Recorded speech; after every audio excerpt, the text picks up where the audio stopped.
성전으로 불러주시고 마음껏 하나님 앞에 예배하며 찬양하며 우리의 마음을 열어 우리의 소원과 마음을 드릴 수 있게 해주셔서 감사합니다.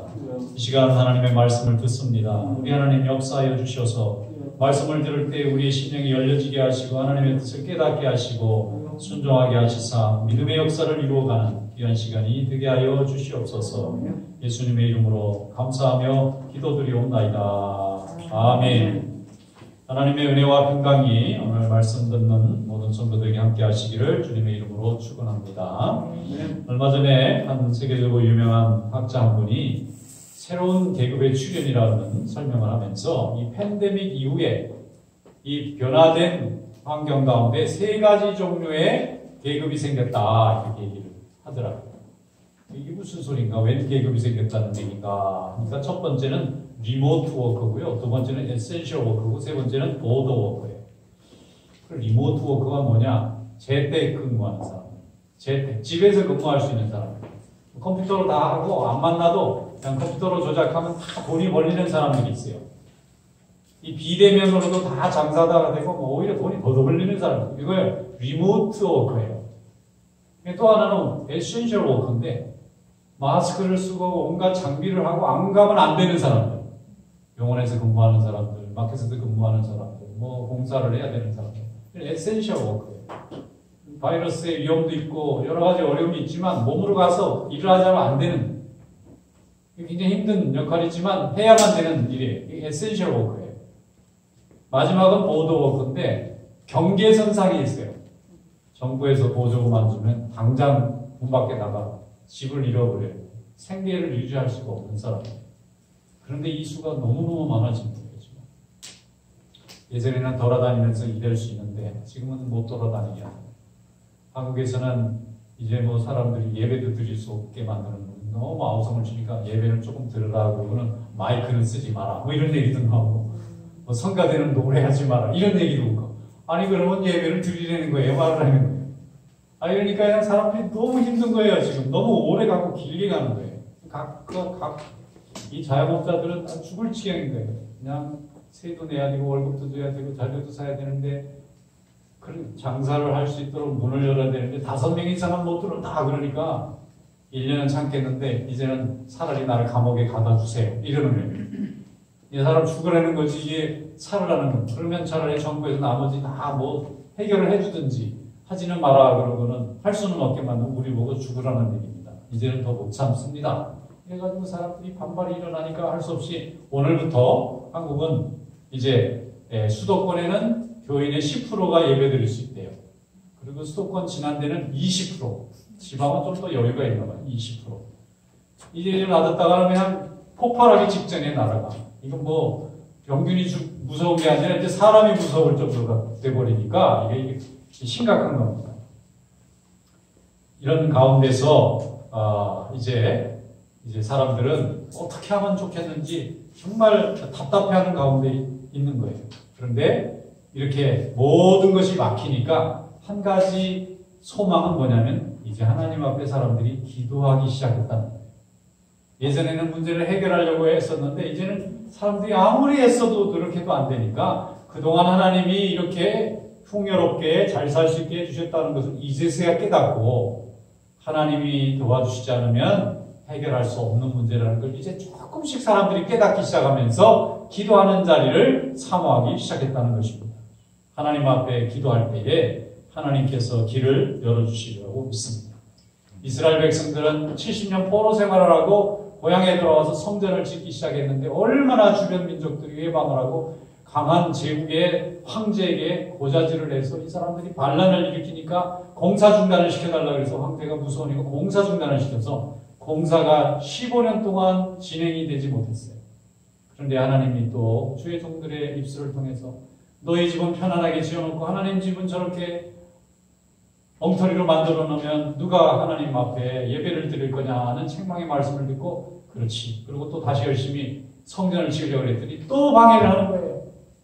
이제 뭐 황제한테 또 편지를 보내서 이 사람들이 다시 공사를 하려니까 못하게 막아달라고 보내는 겁니다. 그런데 이번에는 하나님이 역사하셨어요. 황제가 허락을 해줍니다. 오늘 말씀이 이 에스라 6장에 나오고 있습니다. 오늘 본문 말씀 한번 열어보겠습니다. 에스라 6장 6절로 8절 말씀까지 함께 읽어보겠습니다. 이제 유브라데 강 건너편 총독 다뜨네와 스달보니네와 너희 동관 유브라데 강 건너편 아비삭 사람들은 그것을 멀리하여 하나님의 성전 공사를 막지 말고 유다 총독과 장로들이 하나님의 이 성전을 제자리에 건축하게 하라. 내가 또 조서를 내려서 하나님의 이 성전을 건축함에 대하여 너희가 유다 사람의 장로들에게 행할 것을 알리노니 왕의 재산 곧 유브라데 강 건너편에서 거둔 세금 중에서 그 경비를 이 사람들에게 끊임없이 주어 그들로 멈추지 않게 하라. 인간들은 멈추게 만들려고 했는데 하나님은 가장 강한 황제의 손을 통해서 공사가 멈추지 않게 하라는 거예요. 하나님의 역사가 이루어졌습니다. 그래서 그들은 열심히 건축을 해서 완성해서 하나님 앞에 영광 돌리게 된 줄로 믿습니다. 성전을 건축하기 위해서 이스라엘 백성들이 그 페르시아에서 고국으로 돌아왔는데 주변에 방해꾼들이 많으니까 멈춰버리고 말았어요. 그리고 나서 황제가 못하게 하고 주변의 이웃들이 뭐 막는데 우리가 어떻게 하겠느냐. 하다 보면 전쟁 나고 사람 생명을 잃어버리는 것보다 낫지 않느냐. 그리고 다 멈췄어요. 합리적으로 생각하면 그게 맞고요. 주변에 대적들이 많은데 어떻게 그걸 짓겠어요. 공사에 기초만 놓고는 터만 잡아놓고는 벽도 못 올리고 기둥도 못 세우고 있는 거예요. 그렇게 15년이 지나고 나니까 이스라엘 백성들 마음속에 찔림이 오는 거예요. 하나님 앞에 우리가 기도해서 포로에서 풀어달라고 기도한 응답으로 돌아왔고 돌아온 그 감사로 우리가 성전을 건축하겠다고 해놓고는 이렇게 짓지도 못하고 방해를 핑계로 아무것도 안 하고 있으면 우리가 또 망하면 어떡하리 걱정하고 있는데 학개어 선지자와 스가랴 선지자가 나타나서 이스라엘 백성들에게 설교합니다. 우리는 하나님의 일을 하기 위해서 고국으로 돌아왔는데 정작 해야 될 하나님의 일은 놔두고 우리 집만 가꾸고 우리 자식들만 키우고 있으면 이것이 우리가 하나님 앞에 얼마나 큰 책망받을 일이냐. 모두 일어서십시오. 그리고 하나님의 전에 가서 다시 성전을 세우십시오. 하나님이 도우실 겁니다. 학개, 스가랴, 말라기 이게 구약성경의 마지막 선지자들에 보면 그 시기에 주신 하나님의 종들이에요. 그들이 그 말씀을 전할 때 사람들 마음속에 성령의 충만함을 얻고 다시 공사를 시작했어요. 아니나 다를까 또 회방자들이 수설을 하고 와서 공사 현장에 찾아와서 못하게 막고 공격을 하고 위협을 하고 난리가 났어요. 그런데 이번에는 안 멈췄습니다. 그리고는 다시 그들이 왕에게 편지를 보내서 원래 이 성전은 고레스 왕이 우리를 고국으로 보내주면서 이미 그 제국의 왕이 허락했던 것입니다. 다시 문서를 좀 찾아주십시오. 선대 왕들께서 이미 허락한 일을 우리가 그 퍼밋을 받아서 하는 공사인데 나중에 있는 사람들이 자꾸 이게 나쁘다고 말해서 공사가 중단될 수는 없습니다. 우리는 그냥 강행하겠습니다. 할 때에 하나님이 다리오에게 지혜를 주십니다. 바사왕 다리오가 그러면 과거의 문서 창고에 가서 고레스 왕 때 정말 이 유대인들에게 성전을 다시 지어도 된다고 허락한 문서가 있는지 찾아보라고 그랬어요. 찾아보니까 메데라는 곳의 성에 그 문서를 보관한 이 아케이브를 찾아보니까 거기에 왕의 도장이 찍힌 문서가 나오는 거예요. 유대인들이 그 성전을 그 자리에 짓고 그 대신 제국의 왕과 왕자들을 위해서 기도해달라고 하는 왕의 주문이 적혀있는 문서를 발견합니다. 그래서 이제 허락이 됐어요. 그래서 하나님의 일을 열심히 감당하게 돼서 그들이 성전을 지어 하나님께 영광을 돌리고 그 후로 유대 백성들은 점점 강성해져서 나라가 세워지고 하나님의 백성이 되고 세상의 복음을 증거하는 민족으로 하나님이 사용하여 주신 줄로 믿습니다. 무엇이든지 새로 무언가를 할 때는 반드시 저항이 옵니다. 저항이 없이 시작하는 일이라는 건 없어요. 우리가 물리의 법칙에서도 보면은 이게 이동하던 물체는 계속 이동하기가 쉽지만 정지되어 있는 상태에서 움직이려면 몇 배의 에너지를 필요로 합니다. 그 마찰을 이겨야 돼요. 그래야 움직입니다. 그런데 그 움직이는 힘이 힘들다고 해서 주저앉으면 아예 움직임은 없는 것입니다. 무엇이든지 없던 데서 생겨나든지 없던 일이 일어나려면 주변에 있는 방해꾼들이 나타날 수밖에 없어요. 왜 제가 없었는데 저 자리를 차지하려고 그러나 자꾸 견제를 하고 회방을 하고 또 뭘 끌어내리고 그럽니다. 그런데 목표가 분명하고 하나님 앞에 믿음으로 나가면 그 모든 회방들을 다 떨치고 승리하고 나중에는 다 서로 평안하게 하나님이 만들어주시는 줄로 믿습니다. 그래서 하나님의 일을 할 때는 방해한다, 막는다, 회방한다는 것이 이유가 될 수가 없어요. 그건 기도하면 하나님이 열어주시는 것들인데 기도하지 않고 현실을 바라보면서 저들이 반대하니까 이유를 남에게 대고 내 해야 될 사명을 내려놓게 되면 우리는 아무것도 할 수 없는 자가 되고 마는 것입니다. 지금 3일 후에는 미국 대통령 취임식이 있습니다. 아그레이션이 있어요. 그런데 지금 워싱턴 DC 미국의 수도에는 25,000명의 한국의 주둔한 주한미군 수하고 거의 비슷해요. 그 수가 온 워싱턴 DC를 전부 다 봉쇄해가지고 아무도 들어가고 나갈 수가 없다는 거예요. 이거는 170년 만에 처음 있는 일입니다. 링컨 대통령이 노예 해방을 주장할 때 그가 대통령이 당선이 되니까 암살하겠다는 사람들이 너무 많았다는 거예요. 그래서 그때 워싱턴을 전부 봉쇄한 이래로 두 번째로 생긴 일이에요. 그전에는 대통령 취임식을 하면 수많은 사람들이 와가지고 셀레브레이션하고 이제 새 대통령이 생겼으니까 이제 로비를 해야 되겠다. 사람들이 몰려와가지고 축제 분위기가 되는데 지금은 완전히 그냥 아무도 들어가고 나갈 수가 없는 그런 폐쇄된 그런 계엄령이 내린 공간이 되고 말았습니다.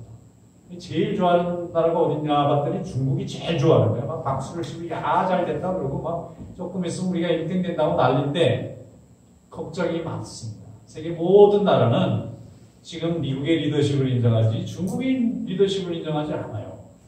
왜 중국의 리더십을 인정하지 않느냐면 그들은 하나님을 인정하지 않습니다. 그들은 유물론을 토대로 해서 사회주의와 공산주의 국가를 만들어 놓고 있기 때문에 경제력으로는 굉장한 힘을 가지고 있지만 그 안에 생명 존중, 인격 존중이라는 사상이 없어요. 캐나다의 맥메스터의 대학의 송재인이라는 교수가 슬픈 중국이라는 유명한 책을 써서 세계적인 베스트셀러입니다. 거기에 내용이 뭐가 있냐면 중국의 헌법 제1조 1항에 내용이 써 있어요. 내용이 뭐냐면 인민민주 독재. 마지막에 독재라는 말이 붙어요. 전정이라는 말인데 우리말로 독재. 근데 인민민주가 어떻게 독재라는 말이 붙을까? 공화국 이러면 참 좋겠는데 그건 뭐냐면은 공산주의의 이 자기의 정책에 찬성하는 사람들이 다수를 이루고 이 다수가 통치하는 나라라는 거예요. 그런데 여기에 비협조하는 사람은 다 죽인다는 말이에요. 인정할 수 없다는 거예요. 그러니까 거기에 통치에 따르는 사람은 다 따라가지만 우리 자유민주주의는 통치에 따르지 않더라도 그 표현과 생각을 존중하잖아요. 그걸 가지고 뭐 제거하거나 그래야 할 이유를 우리는 거기까지는 침해하면 안 된다고 생각하는데 거기는 공산주의에 따르지 않는다는 다 이거는 인민이 아닌 거예요. 인민민주 독재지 인민이 아닌 사람은 그 안에 들어가는 거예요. 백성이 아니에요. 그러니까 어떤 수단이든지 핍박을 하든 생명을 빼앗든 그게 뭐 문제가 되지 않는 사회체계인데 그런 나라가 세계를 이끌어가면 어떻게 되겠습니까? 그러니까 하나님께서 이 시대에 우리에게 주시는 경고라고 저는 믿습니다. 기차가 레일을 쫙 달리면 세계에서 제일 빠른 기차가 됩니다. 그런데 레일을 벗어나면 세계에서 제일 느린 교통수단이에요. 차는 밀고라도 가죠. 기차는 무거워서 밀지도 못해요. 레일을 지금 벗어나고 있는 거예요. 이렇게 된 이유는 하나님의 말씀에 굳건하게 서서 하나님의 말씀대로 순종하고 나가면 하나님이 이 나라와 이 백성을 사랑해 주시는데 이 레일을 조금 벗어난 거예요. 지금. 그래서 돌아와야 됩니다. 레일로 다시 돌아오는 길은 이 나라를 하나님께서 쭉 레일을 깔아놓으셨던 하나님의 말씀, 하나님이 주신 예배, 하나님이 주신 기도로 이 백성이 돌아오면 다시 달릴 수가 있어요. 그런데 지금 약간 탈선했는데 그대로 있으면 다시 되돌아올 수가 없는 것입니다. 지금 미국이 세계에서 제일 강한 나라인데 하나님을 잘 믿고 예배드리니까 예배하는 자는 하나님 꼭 머리를 만들어 주시겠다는 약속이 있어요. 하나님 앞에 예배하지 않으면 머리가 안 됩니다. 우리 고국도 하나님께서 복을 주셔서 미국의 선교사들 보내고 또 미국의 어떤 국익에 꼭 필요한 나라로 만들어 주시는 바람에 나라가 굉장히 강해졌잖아요. 그 중에 가장 중요한 것은 하나님의 교회들이 많이 생기고 기도하는 종들이 하나님께서 많이 생겼어요. 엊그제 TV를 보니까 세계에서 군사력을 쭉 순위를 매겼는데 한국이 몇 위가 돼요? 6위더라고요. 세계 군사력이 6위예요. 영국, 프랑스, 독일보다 앞서 있어요. 몇 년 사이에 어떻게 빨리 바뀌었는지 모르겠어요. 제일 병사력이 강한 나라가 미국이고, 두 번째가 러시아예요. 세 번째는 중국이고, 네 번째 인도, 그 다음 일본이고, 그 다음이 한국인데, 일본하고 한국은 금세라도 바뀌게 돼 있어요, 지금. 그러면 그 사이에 한국은 왜 이렇게 강해졌나? 좀 모든 나라들은 경제가 다 어려워지니까, 이게 50년, 100년 돼가니까 예전에 강했던 나라들이 다 가난해져 버렸어요. 근데 지금은 돈 열심히 버는 나라들이 또 돈을 많이 버니까 또 좋은 무기도 자꾸 만들어서 자꾸 강해지는 거예요. 거기다가 한국은 개념이 있어요. 6.25를 경험했기 때문에 뭐든지 전면전을 대비하고 군사력을 준비해요. 근데 다른 나라들은 국지전을 생기면 그때 가서 이렇게 해결하려고 군대를 보였는데 한국은 전면전이 생기는 것을 염두에 두고 군대를 준비하다 보니까 점점 강한 군대가 되고 점점 무기도 많이 만들고 점점 무기를 개발해서 지금 세계 6번째로 강한 나라가 됐다니까. 앞으로 5번째 될 거 아니겠어요. 적축주가 앞에 가면은 3번째도 되겠어요, 이러다가. 하나님이 그러면, 이렇게 보잘것없고 자원도 없고 있는 이 백성들을 어떻게 이렇게 축복을 주셨는지 저는 하나님이 복음을 주시는 그 순간에 우리 민족에는 빛이 열렸다고 저는 믿습니다. 우리 민족 5,000년 역사 중에 항상 우리 백성들은요, 30년마다 비침을 당하고 그냥 관리들한테 눌려가지고 힘 한 번 못 써보고 일본 사람들한테 종살이하죠. 조선시대는 그냥 부패한 관리들한테 종살이하죠. 유럽의 어떤 유명한 그 모험가가 한국을 방문하고 나서 한국은 관리들만 부패하지 않았더라면 이 나라 백성들은 굉장히 똑똑하고 근면해서 상당한 문명을 열었을 거라고 얘기한 사람이 있어요. 100년 전에 쓴 글이에요, 그게. 근데 지나보니까 이게 조선도 사라지죠. 또 일본도 다 없어지고 나니까 백성들이 스스로 억압하지 않는 체계 속에서 자기의 이 실력과 능력을 발휘하다 보니까 세계에서 가장 앞선 문명으로 지금 막 선두주자로 가고 있는 건데 정말 그 사람이 말한 대로 되고 있는데 그 중심에 무엇이 있느냐면은 하나님께 예배하는 백성의 축복이 있는 거예요. 하나님 말씀대로 세상을 창조하신 하나님, 모든 생명을 귀히 여기시는 하나님, 또 예배하는 자들을 귀히 여기시는 하나님의 복을 우리 백성이 하나님 말씀을 받는 순간에 받게 된 줄로 믿습니다. 그런데 우리 고국도 미국도 위기입니다. 하나님의 말씀보다는 이제 세상 비즈니스로 문제를 해결하려고 하다 보니까 해결이 되는 게 아니라 점점 갈등이 심해지는 거예요. 하나님 말씀하는 죄를 회개하고 순종하고 사랑하고 용서하면 하나님께서 회복시켜 주시겠다고 했는데 용서를 안 해요. 회개를 안 합니다.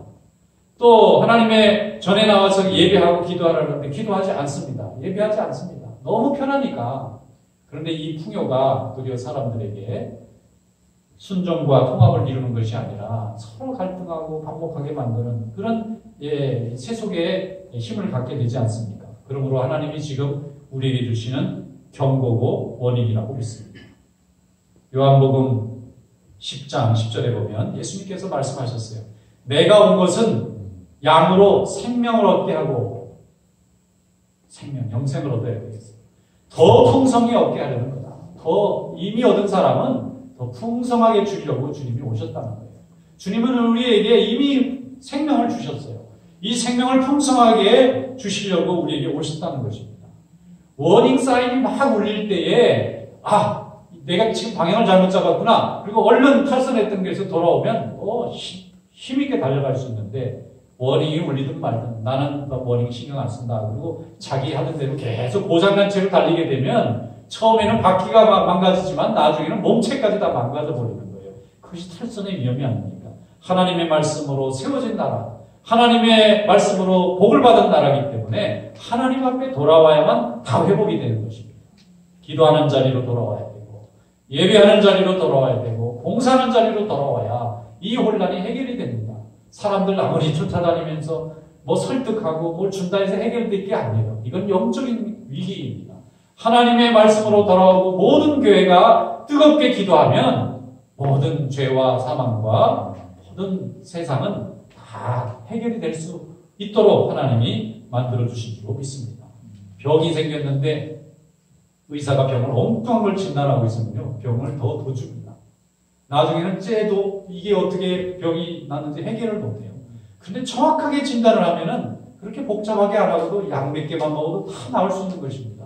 지금 하나님께서 우리에게 하나님의 말씀으로 이미 진단을 해주셨어요. 이 말씀을 듣고 모든 교회들이 다시 뜨겁게 기도하면 미국도 살고 우리 국도 회복이 되고 하나님의 역사가 회복이 될 줄로 믿습니다.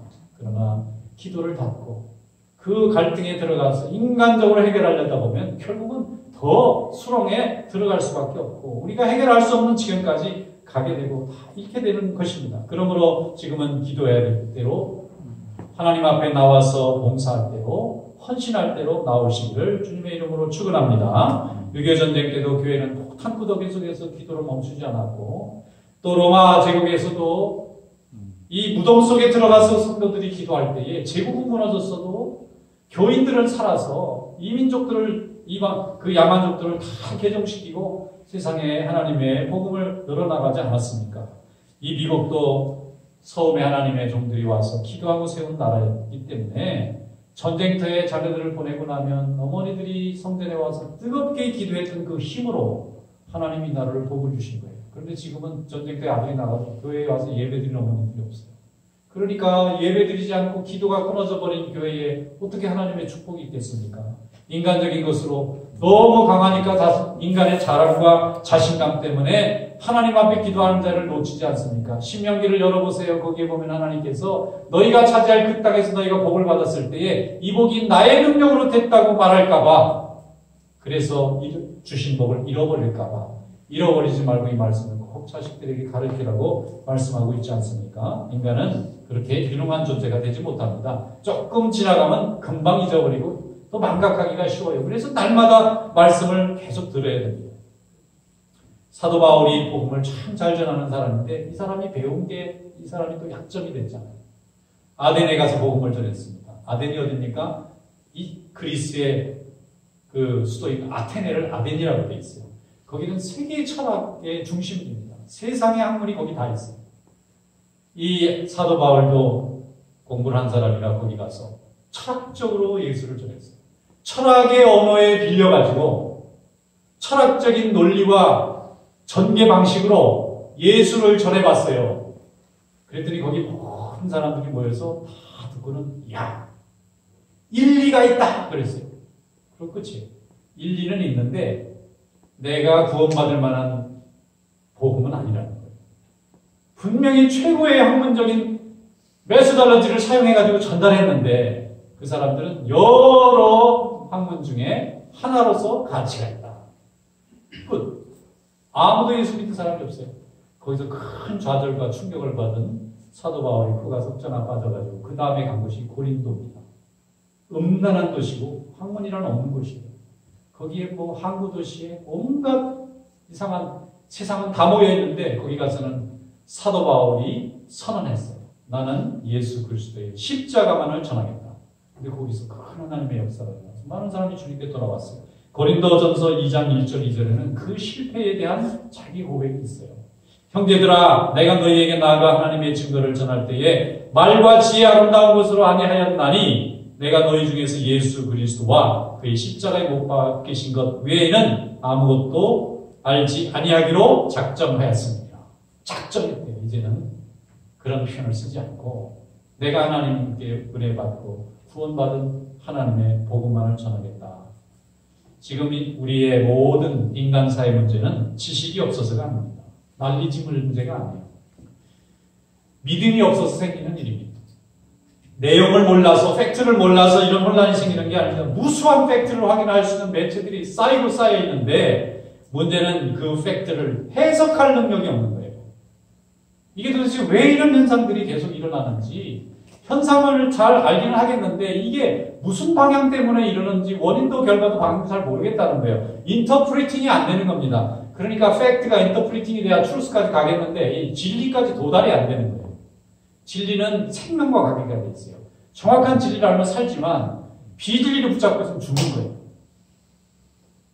그래서 서로 연관성과 방향성을 잘 이해하려면은 하나님 앞에 우리가 말씀으로 하나님이 주신 믿음으로 이 세상의 혼잡한 모든 정보와 팩트들을 쭉 들여다볼 수 있는 인사이트가 필요한데 이것이 하나님의 말씀만이 줄 수 있는 힘인 것입니다.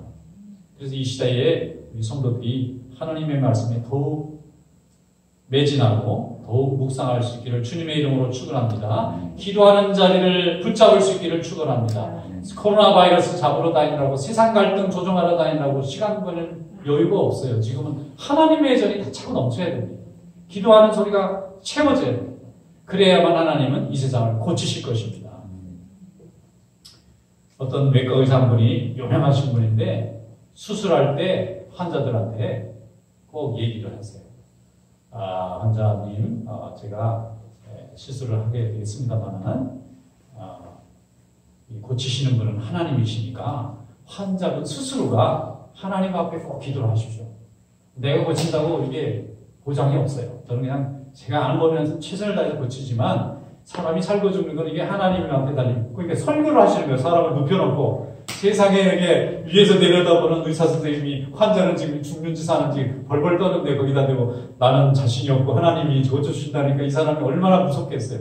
그러니까 그때 아멘 내가 꼭 기도하겠습니다. 그러고 기도했는데 또 수술할 때는 또 찬송가를 틀어놓고 수술한다잖아요. 근데 이분이 하는 말이 꽤 그 분야에서는 권위자인데 자기가 너무 실력이 있어서 유명하고 돈도 많이 버는 분인데 이분이 이게 분명히 이 증상을 보고 이제 배를 열어봤는데 이거 안 되겠다. 자기 생각에는 틀림없이 이 사람은 아무리 애를 써도 죽겠구나 해서 대충 그냥 꼬매가지고 내보냈는데 사는 사람이더라고요. 그런데 이거는 뭐 별 문제 아니다. 그리고 다 고쳤는데 엉뚱하게 심장이 갑자기 탁 멎어가지고 사람이 죽는 사람이 있더라는 거예요. 그래서 이거를 몇 번 경험하고 나니까 이건 내가 생명은 하나님의 거지 이게 의사는 그 생명의 한 부분 조금 막힌데 좀 손질해가지고 연결하는 능력이지 내가 사람을 살리고 죽이는 능력이 있는 게 아니다. 이분이 믿음이 생기신 거예요. 그래서 다른 사람들은 믿음을 가지라고 열심히 봉사하시다가 세상 떠나셨는데 여러분 무엇입니까? 하나님이 하시는 것입니다. 하나님이 우리에게 기회를 주시는 것입니다. 기도할 수 있는 시간을 허락해 주시는 거예요. 하나님 앞에서 함께 하실 줄로 믿습니다. 고린도전서 1장 8절에 말씀합니다. 주께서 너희를 우리 주 예수 그리스도의 날에 책망할 것이 없는 자로 끝까지 견고케 하시리라. 우리를 견고하게 지켜주실 겁니다. 이 하나님의 은혜를 오늘도 붙잡고 주님 곁에서 더욱 헌신하시기를 주님의 이름으로 축원합니다. 기도하겠습니다. 하나님 아버지 감사합니다. 오늘도 저희들은 하나님만 의지합니다. 주님 하나님께서 붙들어 주시고 이 모든 혼란 가운데 하나님의 말씀이 더욱 강건하게 모든 사람들의 마음속에 주장하여 주시옵소서. 예수님의 이름으로 감사하며 기도드리옵나이다. 아멘.